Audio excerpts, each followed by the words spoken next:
فأعوذ باللہ من الشیطان الرجیم بسم اللہ الرحمن الرحیم. پڑھیے الصلاۃ والسلام علیک یا رسول اللہ وعلی آلک واصحابک یا حبیب اللہ. الصلاۃ والسلام علیک یا نبی اللہ وعلی آلک واصحابک یا نور اللہ. اس سے پہلے کہ میں بیان کے سلسلے کو آگے بڑھاؤں، جو میرے نوجوان بھائی ہیں اور اگر ان کو کرسی کی خاص حاجت نہ ہو تو اگر آگے آ کر تشریف رکھیں گے تو ایک محفل کا سما بھی بنے گا اور آپ کی بھی توجہ رہے گی. اور جو میرے بزرگ بھی ہیں اگر وہ آگے سیٹیں بھی خالی ہیں آ کر وہاں بیٹھ جائیں گے تو انشاءاللہ جس مقصد کے لیے آئے ہیں، نیکی کمانے آئے ہیں، ماشاءاللہ آگے آ جائیں. اللہ آپ کو اس کی بہترین جزا دے گا. میں جو میسیج دینا چاہتا ہوں، جو بات آپ سے کرنا چاہتا ہوں، وہ آسانی سے کنوے ہو سکے گی. مجھے بتایا گیا کہ پردے میں میری بہنیں بھی موجود ہیں، تو ساری اسلامی بہنوں سے بھی گزارش ہے کہ وہ توجہ کے ساتھ بیان میں شامل رہیں، اور جو یہاں میرے بھائی ہیں وہ بھی توجہ سے شامل رہیں. اس وقت یہ بیان سوشل میڈیا پر بھی لائیو جا رہا ہے، ہمارے آفیشیل فیس بک پیج پر. تو جو وہاں بھی ناظرین ہیں ان سے بھی گزارش کروں گا کہ جو ٹاپک ہے آج کا، میں انشاءاللہ کوشش کروں گا کہ اپنی بات ایک مختصر وقت میں پوری کر لوں، لیکن آپ توجہ رکھیں گے تو انشاءاللہ بہت کچھ سیکھ کر جائیں گے. درود پاک پڑھنے کے بے شمار فضائل و برکات ہیں.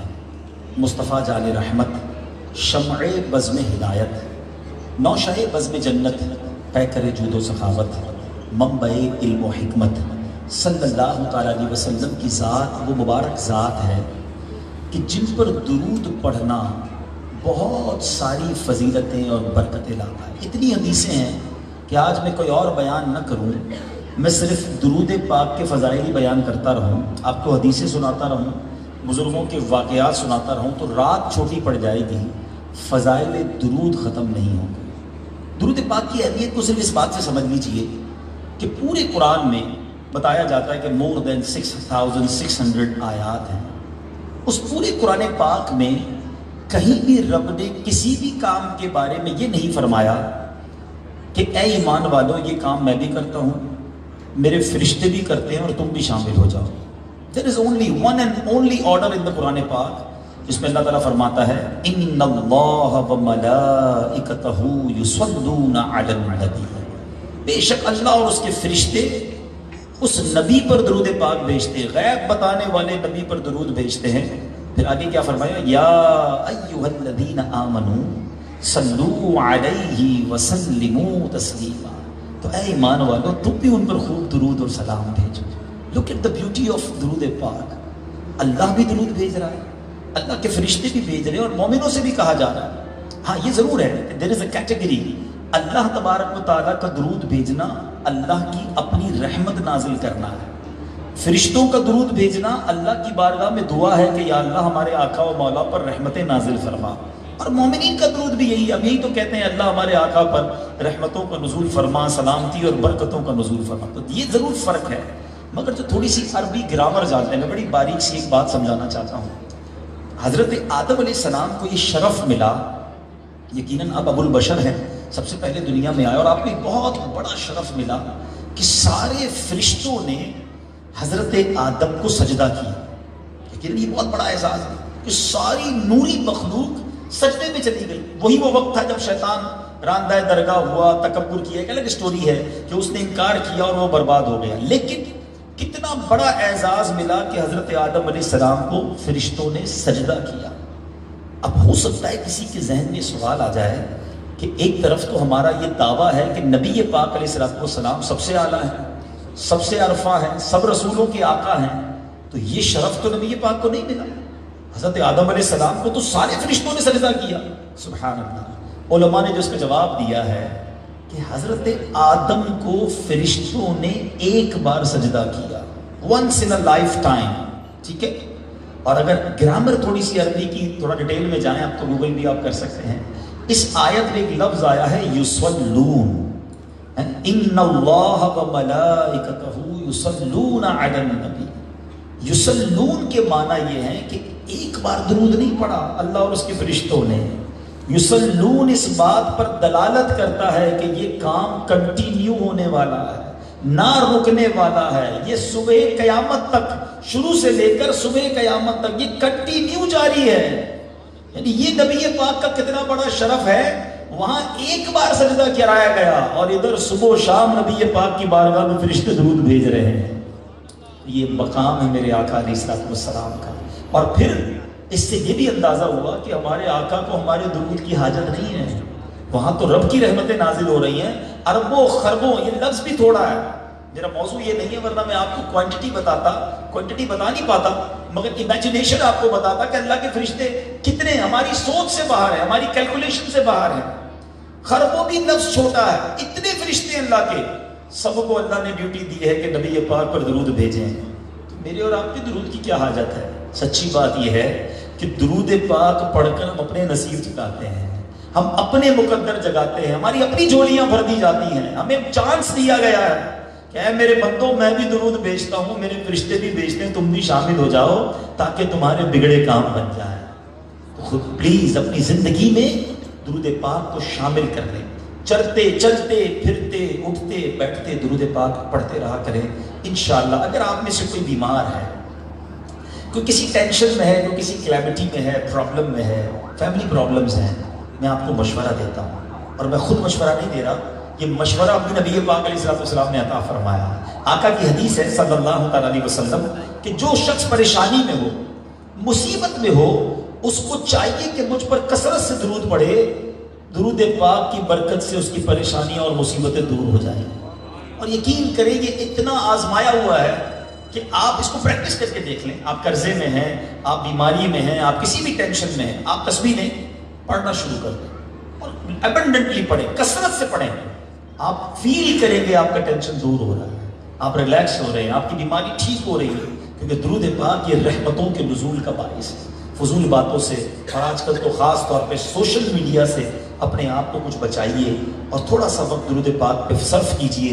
انشاءاللہ دنیا اور آخرت کی برکتیں پائیں گے. ایک بار محبت کے ساتھ با آواز بلند درود پاک پڑھ لیجئے. صلو علی الحبیب صلی اللہ تعالی علی محمد صلی اللہ علیہ وسلم. میں ہمارے ماضم بھائی کو مبارکباد پیش کروں گا، اللہ ان کی شادی کو خانہ آبادی فرمائے. آج اس فیملی کے اس پروگرام میں آنے کی بڑی وجہ میرے بہت ہی پیارے دوست ہمارے کرم فرما حاجی رفیق جو بھائی ہیں، رفیق سلیمان بھائی، اور ان کے بھائی فاروق سلیمان بھائی، ان سے ہمارا بڑا پیار ہے. میں ان کو منع نہیں کر سکتا، ورنہ آج ابھی میں جہاں سے بیان کر کے آ رہا ہوں وہ میری فیملی کا پروگرام ہے. میرے بچے کے سسرال میں پروگرام چل رہا ہے اور میں وہاں بیان کر کے یہاں آیا. رفیق بھائی نے فرمایا تھا تو میں حاضر ہو گیا ہوں. اور میں نے پہلے سے کہہ دیا ہے کہ میں بیان کر کے واپس ڈنر کرنے مجھے ادھر ہی جانا پڑے گا. ان سے وعدہ کر کے آیا ہوں کہ میں بس تھوڑی دیر میں واپس آ رہا ہوں. تو میں بات بھی لمبی نہیں کروں گا، میں مختصر بات کروں گا، لیکن کوشش یہی ہوگی کہ ٹو دا پوائنٹ ہو. آج میں نے آپ کو ایک حدیث سنانی ہے صلی اللہ تعالیٰ علیہ وسلم. میرے آقا کی ایک حدیث سنانی ہے.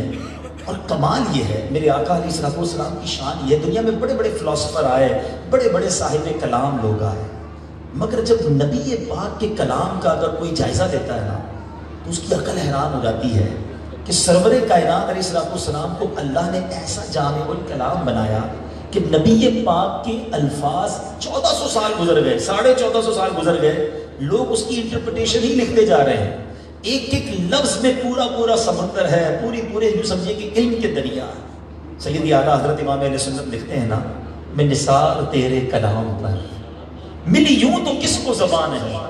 حضور زبان والے بولنے والے بڑے آئے. میں نثار تیرے کلام پر ملی یوں تو کس کو زبان نہیں. وہ سخن ہے جس میں سخن نہ ہو، وہ بیان ہے جس کا بیان نہیں. تو نبی پاک کی ایک حدیث، and this hadith only have 3 words، 3 لفظ ہیں بس. اور وہ حدیث کیا ہے؟ آقا نے مومن کی تعریف بیان کی. المؤمن حین لین سہل. That's it. او کما قال علیہ السلام. 3 لفظوں میں نبی پاک نے مومن کی تعریف بیان کر دی. جتنے لوگ بیٹھے ہیں ہم سب کا یہ کلیم ہے، ہم سب کا دعویٰ ہے میں مومن ہوں، بالکل ہم مسلمان کہتے ہیں اپنے آپ. مگر یہ جو 3 لفظوں کی تعریف ہے کیا اس میں ہم شامل ہیں کہ نہیں؟ اچھا اب اس کے معنی سمجھ لیجیے. ابھی تک تو معنی نہیں بتایا لیکن بیوٹی آف ورڈ سمجھیے گا. کتنا کیسا لگتا ہے کہ ایک خوبصورت ترنم ہے. المؤمن حین لین سہل. اس کا مطلب یہ ہے کہ مومن نرم دل ہوتا ہے، مومن نرم خو ہوتا ہے، اور مومن آسان ہوتا ہے۔ اب بتائیے اس تعریف میں نبی پاک نے بہت ساری عبادتوں کو انوالو نہیں کیا۔ اتنی نمازیں پڑھنے والا ہوتا ہے، اتنے روزے رکھنے والا ہوتا ہے، اتنے قرآن پڑھنے والا ہوتا ہے، یقیناً نمازیں پڑھنی ہیں، یقیناً فرائض پر عمل کرنا ہے، لیکن بعض اوقات پتہ ہے کیا ہوتا ہے؟ مجھے ماشاءاللہ بڑے چہرے نظر آ رہے ہیں، ماشاءاللہ باشرا بھی ہیں، نیک نمازی نظر آ رہے ہیں، ہم میں سے بہت سارے لوگ اللہ کے حقوق پورے کر رہے ہوتے ہیں، نمازیں پڑھ رہے ہوتے ہیں، روزے رکھ رہے ہوتے ہیں، حج کرتے ہیں، زکوٰۃ بھی دیتے ہیں، اچھی بات ہے، بہت اچھی بات ہے، کرنا چاہیے، لیکن بعض اوقات حقوق العباد میں کمی رہ جاتی ہے۔ ہم انفسائز کرتے ہیں اللہ کے حقوق پر، بالکل کرنے چاہیے، ہم لوگ ڈسوبیئنگ، میں نہیں کہہ رہا کہ وہ نہیں ہونی چاہیے، لیکن حقوق العباد کا معاملہ اس سے زیادہ سخت ہے۔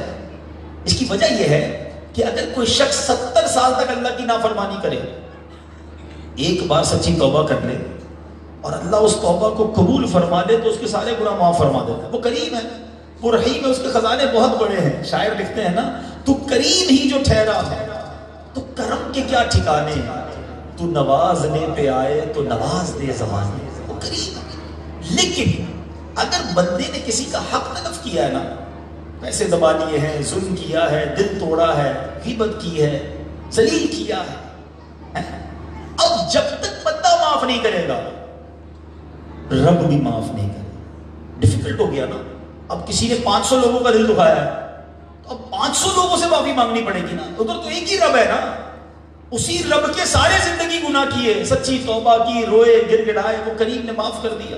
مگر اگر اتنے سارے لوگوں کے ساتھ اگر معاملہ خراب ہے تو بندہ زیادہ پھنس جائے گا۔ اب بتائیے زیادہ مشکل مرحلہ کون سا ہے؟ اور اس تعریف میں بھی اگر اس کی گہرائی میں جائیں تو مومن کی ڈیفینیشن میں بھی جو بات بتائی گئی کہ مومن تو نرم دل ہوتا ہے، حیّن لین سہل، یہ حدیث یاد بھی کر لو نا، 3 تو لفظ ہیں، کم از کم ایک عربی حدیث تو یاد ہو جائے گی آج کے اس اجتماع میں۔ میں دوبارہ ریپیٹ کر دیتا ہوں، المؤمن حیّن لین سہل۔ سبحان اللہ۔ اب میں ایک 2 منٹ اس لفظ کے تحت کچھ بات کر لوں۔ مومن جو ہے وہ نرم دل ہوتا ہے۔ اب نرم دل کون ہوتا ہے؟ کہ جب کسی کو تکلیف میں مبتلا دیکھے تو اس کو خود تکلیف محسوس ہو، اس کا دل نرم ہوتا ہے، تکلیف میں نہیں دیکھ سکتا کسی مسلمان کو۔ یہ ہے مومن کی تعریف۔ مگر کیا واقعی آج مسلمان ایسا ہے؟ آج لوگ کہتے ہیں اگلے کا بیڑا غرق ہوتا ہو تو ہو جائے، میرا کام سیدھا ہونا چاہیے، مجھے کوئی فکر نہیں میرے پڑوسی کا کیا حال ہے، مجھے کوئی ٹینشن نہیں میری مارکیٹ میں اور لوگوں کا کاروبار کدھر جاتا ہے، میرا سودا خراب نہیں ہونا چاہیے۔ یہ مسلمانوں والا طریقہ نہیں ہے، یہ مومن کی شان نہیں ہے۔ مومن وہ ہوتا ہے، حدیث سن لو، حدیث پاک کا مضمون ہے، مومن وہ ہے جو اپنے لیے پسند کرے وہ اپنے بھائی کے لیے پسند کرے۔ آپ پسند کریں گے آپ کو کوئی دھوکہ دے، آپ کے ساتھ بدتمیزی کرے، آپ پر ظلم کرے، آپ کا نقصان کرے، کبھی بھی اپنے لیے پسند نہیں کریں گے، تو دوسروں کے لیے کیسے پسند کر لیتے ہیں؟ جو مجھے میرے لیے اچھا ہے وہ میرے بھائی کے لیے اچھا ہو، یہ مومن کی شان ہے۔ مگر آج کی حال نہیں ہے۔ پھر آگے فرمایا مومن لین، وہ نرم خو ہوتا، اس کی عادتیں بھی سافٹ ہوتی ہیں، مینز اس سے بات کرنا بڑا آسان ہوتا ہے، اس سے ملاقات کرنا، اس سے ڈیلنگ کرنا، اٹس ویری ایزی۔ یہ مومن کی شان ہے۔ مگر کیا آج لوگ ایزیلی ہم سے بات کر سکتے ہیں؟ بعض لوگ تو ایسے ہوتے ہیں جسے بات کرنے میں ڈر لگتا ہے، اتنا روب، اتنا اپنا ایٹیٹیوڈ ہوتا ہے ان کا کہ ان سے نہ ان کا نوکر بات کر سکتا ہے نہ ان کی فیملی بات کر سکتی ہے۔ یہ انداز صحیح نہیں ہے، یہ اسلام کا انداز نہیں ہے۔ ٹھیک ہے کچھ لوگ کہتے ہیں ہمارا اسٹائل ہے، آپ رکھ لیجئے اسٹائل۔ ہم نے جس نبی کا کلمہ پڑھا ہے صلی اللہ علیہ وسلم، ان کی شان یہ ہے، پہلے کیلیبر اور اسٹیٹس سن لو، آقا وہ ہیں جن کے سبب کائنات بنائی گئی ہے، وجہ تخلیق کائنات ہیں، اللہ کے حبیب ہیں، عرش کے دولہ ہیں، جن کے لیے جنت سجائی گئی جب نبی پاک جنت تشریف لے گئے شب معراج۔ مگر ان کا عالم یہ تھا کہ بدو لوگ آتے تھے، گاؤں کے لوگ آتے تھے اور نبی پاک سے جو پوچھنا ہوتا پوچھ لیتے۔ مدینے کے بچے نبی پاک کا ہاتھ پکڑتے، جدھر لے جاتے آقا ان کے ساتھ چلے جاتے۔ اللہ اکبر، اتنی عاجزی، اتنی انکساری، غلام نبی پاک کے ساتھ بیٹھ کر کھانا کھایا کرتے۔ اور آج ہم کہتے ہیں میں نبی پاک کا امتی ہوں، لیکن مجال ہے کہ میرا ملازم مجھ سے صحیح طریقے سے اپنے دل کی بات کر سکے؟ برابر بیٹھنا تو دور کی بات ہے، کچھ لوگوں کا تو یہ انداز ہوتا ہے کہ ملازم اپنے آفس میں آ کر بیٹھ بھی نہیں سکتا، کھڑے ہو کے بات کرے، بیٹھ جائے تو ڈانٹتے ہیں۔ خود سوچے نا، یہ سٹائل تو اسلام کا نہیں ہے۔ کئی بار ملازم 3 دن تک سوچتا ہے کہ صاحب کا موڈ ٹھیک ہوگا پھر بات کریں گے، کہ موڈ ٹھیک نہیں ہے۔ ملازم تو ملازم، بیوی بھی سوچ رہی ہوتی ہے آج گھر میں ماحول اچھا نہیں ہے، بچہ بھی کہتا ہے ابو کی طبیعت ٹھیک نہیں ہے، ابو کا لگتا ہے کاروبار میں کوئی نقصان ہو گیا، ابھی بات نہیں کرنا 3-4 دن۔ یہ مومن نرم ہوتا ہے، آپ سے جو چاہے اپنی بات کر سکے، آپ کے ساتھ معاملات کر سکے، اگر واقعی مومن کی شان پر پورا اترنا ہے۔ اور پھر جو اگلا لفظ ہے سبحان اللہ، سہل، یقین کریں جب میں نے اس لفظ کو پڑھا اور اس کی شرح پڑھی، مفتیان کرام سے کچھ سمجھنے کی کوشش کی، مزے کو بھی مزہ آ گیا۔ لفظ سہل کا معنی ہے مومن آسان ہوتا ہے۔ میں نے مفتی صاحب کو جب یہ پڑھ رہا تھا حدیث، تو میں نے کہا اس کی ذرا معنی سمجھائیں، بندہ آسان کیسے ہو سکتا ہے؟ لیکن جب اس کی ڈیفینیشن پڑھی تو جس کو کہتے ہیں نا کہ اللہ مجھے بھی ایسا بنا دے اور آپ کو بھی ایسا بنا دے، سہل کے معنی ہے آسان۔ اب اس کی ڈیفینیشن یہ ہے کہ مومن ایزی ٹو ایکسس ہوتا ہے، آپ اس سے کاروبار کر لیں کوئی پرابلم نہیں ہوگی، رشتہ داری کر لیں کوئی پرابلم نہیں ہوگی، اس کے پڑوس میں گھر لے لیں، مومن کے پڑوس میں رہنے میں کوئی ٹینشن نہیں ہوگا، اس کو اپنے گھر بلا لیں وہ مہمان اچھا بنے گا، آپ اپنے گھر پہ اس کے گھر پہ چلے جائیں وہ میزبان اچھا ہوگا۔ اب صرف کی بات آج سارے کیونکہ فیملی کے لوگ بیٹھے ہیں، ہم غور کریں کہ میں لوگوں کے لیے آسان ہوں یا مشکل ہوں؟ مجھ سے کاروبار کرنے والے ٹینشن میں، پیسے لیتے وقت اور انداز، واپس لوٹاتے وقت اور انداز، پڑوس میں گھر کوئی لے لے وہ ٹینشن میں، رشتہ داری کر لے وہ ٹینشن میں۔ غور کریں نا، کیا ہمارے رشتہ دار، ہمارے فیملی ممبرز، ہمارے پڑوسی، ہم سے کاروبار کرنے والے، ہمارے یہاں جاب کرنے والے، ایون تو اگر جاب کرنے والا ہے میں اس سے بھی بات کر رہا ہوں، ہم جاب کرتے ہیں تو کیا ہماری باس یا ہماری جو مینجمنٹ ہے وہ ہم سے خوش ہے؟ ہم سہل ہیں ان کے لیے آسان ہیں؟ یقین کرو زندگی آسان گزارو، لوگوں کے لیے جو آسانیاں پیدا کرتا ہے اللہ اس کے لیے آسانیاں پیدا کر دیتا ہے۔ حدیث پاک کا مضمون ہے کہ قیامت کے دن اللہ کے عرش کا سایہ اس شخص کو نصیب ہوگا جو لوگوں کی پریشانی دور کرنے والا ہوگا۔ مگر آج تو لوگ پریشانی کریٹ کرتے ہیں، ٹینشن کریٹ کرتے ہیں۔ نہ گزارو ایسی زندگی، گزر جائے گی، یہ بتا دوں میں آپ کو۔ کچھ لوگ کہتے ہیں نہیں جناب ہماری بڑی بات ہے، ہم سے کوئی سیدھے آنکھیں ملا کے بات نہیں کر سکتا، میرا اتنا روب ہے، مجھ سے تو بات کرتے ہیں لوگوں کی آواز کانپتی ہے۔ گزر جائے گی آپ کی یہ بھی زندگی، گزر جائے گی، مگر ایک دن آئے گا جب جواب دینا پڑے گا، جب آپ کے ان تمام کر و فر کا آپ کو جواب دینا پڑے گا، جب آپ کو ان تمام لوگوں کو ڈرانے اور روب پہ رکھنے کا جواب دینا پڑے گا۔ یا جس نبی کے غلام کہلاتے اس نبی کی سنت تو پڑھے نا۔ ایک بار نبی پاک علیہ السلام مدینے کے بچوں کو دیکھا، میرے آقا میدان کے کنارے پہ ہاتھ پھیلا کر بیٹھ گئے۔ جب سے میں نے یہ حدیث پڑھی ہے الحمدللہ میں نے بھی اس سنت پر عمل کرنے کی کوشش کی۔ آقا میدان کے کنارے پر ہاتھ پھیلا کے بیٹھ گئے اور فرمایا اے مدینے کے بچوں دوڑتے ہوئے آؤ، دیکھو میرے ہاتھ پر سب سے پہلے کون ہاتھ لگاتا ہے۔ بچے دوڑتے ہوئے آئے اور کوئی نبی پاک کی گود میں گرا، کوئی ہاتھ پر گرا۔ یہ نرمی، یہ شفقت، یہ اسلام کو ریکوائرڈ ہے۔ بچوں سے پیار کریں، فیملی سے پیار کریں، بیوی کا بھی حق ہے، ماں باپ کا تو بہت زیادہ حق ہے۔ لیکن بعض لوگ گھر میں بھی افسر بنے ہوئے ہوتے ہیں، کیونکہ فیکٹری بہت بڑی چلا رہے ہیں، بزنس بہت بڑا کر رہے ہیں، تو گھر میں آ کر بھی ایسا لگتا ہے آرڈر ہی دے رہے ہوتے ہیں۔ بھائی جانا باہر بے شک بہت بڑے مینیجر ہوں گے، بہت بڑے آنر ہوں گے، گھر میں بندہ فیملی ممبر ہوتا ہے۔ حضرت عمر رضی اللہ عنہ کا شاندار قول ہے، آپ فرماتے ہیں مرد وہ ہوتا ہے جو باہر مرد کی طرح رہے، گھر میں آ کر بچہ بن جائے۔ بھول گئے نبی پاک حسنین کریمین کو کاندھوں پر سواری کراتے تھے، آقا علیہ السلام اپنے گھر کا سودا خود لے کر آتے۔ حضرت عائشہ صدیقہ رضی اللہ تعالیٰ عنہ، بی بی خدیجہ الکبریٰ رضی اللہ تعالیٰ عنہ کے درمیان کھانا پکانے میں ہاتھ بٹاتے۔ ہم کہیں میں کھانا پکانے میں ہاتھ بٹاؤں؟ مردوں بھائی میری بھی کوئی عزت ہے؟ ارے ہماری عزتیں نبی پاک کے قدموں پر قربان، ہماری کیا عزت ہے؟ آقا علیہ السلام کے اوپر کتنا برڈن تھا، پوری امت کی رہنمائی کرنی تھی، مگر whenever he comes in his house، جب وہ اپنے گھر میں آتے تھے وہ گھر کے ایک فیملی ممبر بن کر رہتے، اور سکھایا مجھے اور آپ کو کہ اس طرح زندگی گزارنی ہے، سختی کے ساتھ۔ دیکھیں دو طرح کے لوگ ہوتے ہیں، والد کو میں اگر مجھے والد سن رہے ہیں، فیملی ممبر ہے نا، ایک والد ہے جو اپنے گھر میں جاتا ہے اور سارے بچے کہتے ہیں جلدی سو جاؤ جلدی سو جاؤ، ابو آ گئے، کیونکہ ابو آئے ہیں تو ابو نے آپ انسپیکٹر بنیں گے، سارا رپورٹ لیں گے، ٹینشن دیں گے، سزا بھی دیں گے، ابو آگے سو جاؤ، ابو کے آنے سے پہلے سو جاؤ۔ اور ایک والد وہ ہے کہ جب وہ گھر میں جاتا ہے تو بچے کہتے جلدی آ جاؤ ابو آ گئے، اور کیا کرتے ہیں ابو کے پاس آ کے لپٹ جاتے ہیں۔ مجھے سچ بتائیں وہ کون سا والد ہے جو بچوں کی تربیت ٹھیک کر سکے گا؟ جس سے بچے پیار کرتے ہیں نا، وہ قریب آئیں گے، وہ بٹھائے گا، سمجھائے گا۔ لیکن اگر بچے آپ سے ڈر رہے ہیں تو آپ کیسے ان کی تربیت کر سکتے ہیں؟ تو پلیز اپنی دیکھیں دنیا میں سارے لوگ بعد میں ہیں. اب میں آپ کے بخاری شریف کی حدیث سنا دیتا ہوں. وہ بعض لوگ دوستوں کے لیے اتنے نرم اتنے دیوانے، ارے بھائی دوست تیرے لیے جان حاضر، بتاؤ کدھر کھانا ہے، بالکل آدھی رات کو حاضر. بلکہ بعض لوگ ینگسٹر بیٹھے آدھی رات کو کسی دوست کا فون آ جائے نا، یار گاڑی خراب ہو گئی ہے فلاں جگہ پھنس گیا ہوں، ارے جان حاضر ابھی آ جائے، رات اٹھ کے چلے جائیں گے دوست کے لیے.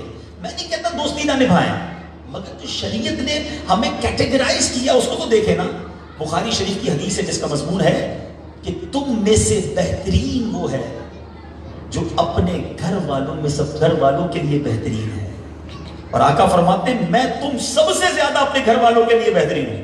پروف بھی کیا، یہ نہیں کہ تم ایسا کرو، فرمایا میں کر چکا، میں اپنے گھر والوں کے لیے سب سے زیادہ بہترین ہوں اور تم میں بھی بہترین وہ ہے. اب مجھے بتائیں وہ نوجوان جو رات 2 بجے دوست کی گاڑی ٹھیک کرنے جا سکتا ہے، اگر اس کو والد کہے کہ بیٹا طبیعت ٹھیک نہیں ہے ڈاکٹر کے پاس لے جاؤ، تو کیا وہی جواب ہوتا ہے کہ ابو آپ کے لیے جان حاضر؟ نہیں، ابو ٹائم نہیں ہے، رات کے کیا کریں گے، صبح چلے جائیں گے نا. ماں کبھی کہتے کہ بیٹا فلاں جگہ سے کوئی چیز لا کے دے دو، امی میں بہت تھکا ہوا. ماں باپ کے لیے ٹائم نہیں ہے، دوستوں کے لیے جان حاضر ہے. بچوں کی امی جس نے آپ کے ساتھ زندگی نبھائی، آپ کی وائف، اس کے ساتھ کیا ایٹیٹیوڈ ہے؟ نہیں میرے پیچھے اسلامی بھائی، اس کا بھی حق ہے اور اس کے لیے بھی احادیث موجود ہے کہ نبی پاک نے اپنی ازواج کے ساتھ زندگی کیسے گزاری. لوگ اتنی بعض اوقات سختی کرتے ہیں یا وہ روب رکھتے ہیں کہ جس سے گھر کا ماحول اچھا نہیں ہوتا. میں ایک آپ کو چھوٹا سا ٹیسٹ دیتا ہوں. آپ کبھی بھی گھر جاتے ہی روزانہ، جب گھر والے گھر میں ہوں اور آپ گھر میں انٹر ہوتے ہیں، چیک کریں کہ جب میں گھر میں انٹر ہوتا ہوں تو گھر والوں کے چہروں پر مسکراہٹ آ جاتی ہے یا گھر میں ایمرجنسی نافذ ہو جاتی ہے. جو مسکرا رہے ہوتے ہیں ان کی بھی مسکراہٹ ختم ہو جاتی ہے. اوہ بھائی آ گئے، بڑے بھائی آ گئے، جلدی سے کپڑے استری کر لو، جوتے پالش کر لو، کھانا گرم ہونا چاہیے ورنہ خیر. گھر میں ایک ایمرجنسی نافذ، جیسے ہی گھر پہ ہم گئے ایوری بڈی پریشان. بتاؤ یار، ہم اب گھر کے ممبر ہیں، انسپیکٹر ہیں. حدیث کہہ رہی ہے تم میں بہترین وہ ہے جو گھر والوں کے لیے بہترین ہے. ہم بہترین ہیں، ہم باہر والوں کے لیے بہترین ہیں. او ہو ہماری آفس میں کوئی گاہک آ جائے، کوئی کسٹمر آ جائے، آئیے آئیے آجی صاحب کیسے ہیں، ٹھیک ہے، کھانا کھایا نہیں کھایا، چائے پی دیں گے، نہیں جوس تو پینا ہی پڑے گا، کسٹمر ہے نا. یہی انداز کبھی والد صاحب کو دیکھ کر کہ ابو آئیے بیٹھیے، میں آپ کو کچھ پیش کروں، آپ کے پیر دبا دوں، آپ کے جوتے اتار دوں. احادیث میں نبی پاک علیہ السلام سے پوچھا گیا کہ حضور سب سے زیادہ میرے حسن سلوک کا حقدار کون ہے؟ Who is the more، جس کے لیے سب سے زیادہ حق ہے؟ نبی پاک نے فرمایا تیری ماں. کہ حضور پھر؟ فرمایا تیری ماں. کہ حضور اس کے بعد کس کا حق ہے؟ فرمایا تیری ماں. کہ حضور اس کے بعد؟ فرمایا تیرا والد. ماں اور باپ ہمارے گھر میں ہماری جنت ہے. احادیث کا مضمون ہے کہ جو بچہ اپنے ماں باپ کو محبت کی نگاہ سے دیکھتا ہے اسے حج مبرور کا ثواب عطا فرمایا جاتا ہے. ایک صحابی رسول نے عرض کی حضور کوئی شخص اپنے ماں باپ کو دن میں 100 بار دیکھے محبت سے. آقا نے فرمایا اللہ اکبر و اطیب، کوئی 100 بار بھی دیکھے اللہ 100 حج کا ثواب عطا فرماتا. یہ گھر میں نعمت موجود ہے. آپ ذرا سوچو، محبت سے دیکھنے پر حج کا ثواب ہے، خدمت کرنے کا ثواب کتنا ہوگا. مگر آج نوجوان، میں پڑھ رہا تھا کتاب میں کہ بیٹے پر والد کا حق یہ ہے کہ بیٹا والد کے سامنے غلام کی طرح رہے، کہ کب آقا بلا لے اور میں آرڈر پر عمل کروں. یہ حق ہے بیٹے کا والد پر، یعنی والد کے لیے حق ہے بیٹے پر کہ وہ ایسا چلے. مگر بدقسمتی یہ ہے کہ آج والد غلام بنا ہوا ہے. نوجوان بیٹے سے ریکویسٹ کر رہا ہوتا ہے بیٹا یہ کام کر دو، وہ کر دو، اور بیٹا کہتا ہے ٹائم نہیں ہے، ایسا نہ کرنا، تمہیں بھی باپ بننا ہے، تمہیں بھی والدین بننا ہے. میری جو بہنیں سن رہی ہیں، اپنی ماں کو کبھی تکلیف نہ دینا. پوچھو ان سے جن کے ماں باپ چلے گئے. یہ اتنی بڑی نعمت ہے، یہ دعاؤں کا سائبان ہے. اگر ماں باپ گھر میں ہیں تو پھر تو کوئی مسئلہ ہی نہیں ہے.